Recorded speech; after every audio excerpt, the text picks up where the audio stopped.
Thank you, sir. Thank you for giving me the opportunity. Firstly, I appreciate the efforts of our Honorable Minister Sindhya ji for Operation Ganga. Evacuating nearly 18,000 students from Ukraine is a great move, sir. It is very strongly supported across the country and globally also. Out of that 18,000 students, nearly 2,000 students belong to Andhra, sir. We thank him for that, sir. We thank the Prime Minister and also the Civil Aviation Minister and also the Defence Minister, because many students were evacuated through defence aircrafts also, the Air Force, Indian Air Force aircrafts. So, and also, the one more initiative, sir, recently, the disinvestment of Air India, which is a very good move, sir, because Air India once was a pride of this country, but slowly that pride has been sheening and it has been deteriorating. So, and even daily losing 20 crore rupees, the hard-earned taxpayers' money, and now putting it in a safe hands, Tatas. So I think again the Air India pride will now be strengthened and it will be very high now. Also, sir, coming to the budget allocated to the Civil Aviation Ministry, it is just 10,000 crores, sir. Very little, because civil aviation sector is the growing sector in this world, and it is the priority sector, sir. And out of this 10,000 crores, some almost like 8,000 crores odd is going to Air India's expenses, and only just 1,400 crores is left over for the rest of the expenses. Out of that, how will the ministry be able to improve the infrastructure and new airports in this country? That is our question, sir. And also, the Udan scheme, sir. The Udan scheme is such a good scheme, which is connecting two-tier, three-tier cities of this country, and even helping the common man to fly in the aircraft, sir, and travel in the aircraft, sir. So, for this scheme, the allocated funds are only 600 crores, sir, which is very little. So, I think more funds should be allocated to the Udan scheme, more funds should be allocated for the improving of the infrastructure of the present airports, and should build new airports in all the Tier 2 and Tier 3 cities is required, sir. So, more funds should be allocated for the Civil Aviation Ministry, sir. And, sir, coming to Andhra Pradesh. So, Andhra Pradesh has 5 operational airports at present after the bifurcation of the state, sir. So, out of these 5, 3 are the international airports, sir.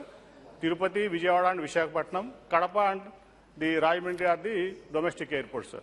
Sir, Visakhapatnam airport is now operating in a naval base, sir. So, from last 10-15 years, it is becoming very congested, and also the facilities are very low, and it is also difficult for naval operations, sir. So, previously, before 2014, it was no night landing for the civil operations, commercial operations was allowed in Visakhapatnam airport. So then the Chief Minister Chandrababu Naidu has thought of building a new airport in Bhogapuram. 2 points, sir, I'll conclude. Please. Important points for the state, sir. Yeah, please. So, Bhogapuram airport, sir. So, nearly 2,700 acres of land has been acquired. Only 35 acres of land should be handed over still, sir.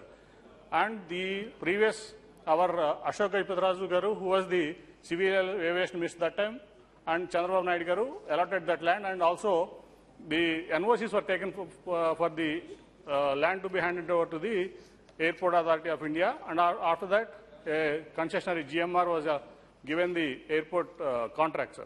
But until today, the airport construction has not been started because the NOC has not been renewed after this delay, sir.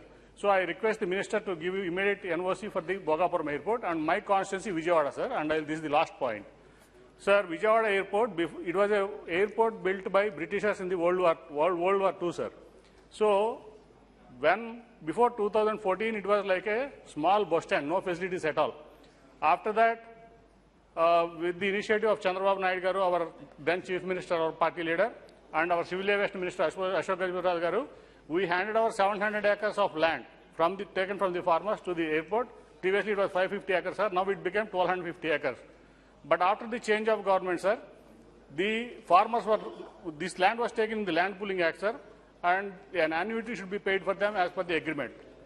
The present government is not able to pay the annuity, and also because a lot of cases are happening because of the land pool. The land is not allocated to them for the farmers in the land pooling. There are a lot of civil cases and High Court stays, sir. I request the Honorable Minister to take initiative to clear all these cases, to Yes. use his last Please, line. please conclude. Use his good offices to request the state government in clearing the land issues, handing over the total land to the airport and making the facilities. Even though it is an international airport, now it is not even having customs and immigration facilities, sir. So I request the minister to immediately hand over the total land to the airport, and also facilities like immigration and also food processing facilities, which, because that's a agri-rich zone, for food processing facilities we are requesting Honorable members, that should be immediately done. Please, Sir. Thank you. Okay, thank you. First and foremost,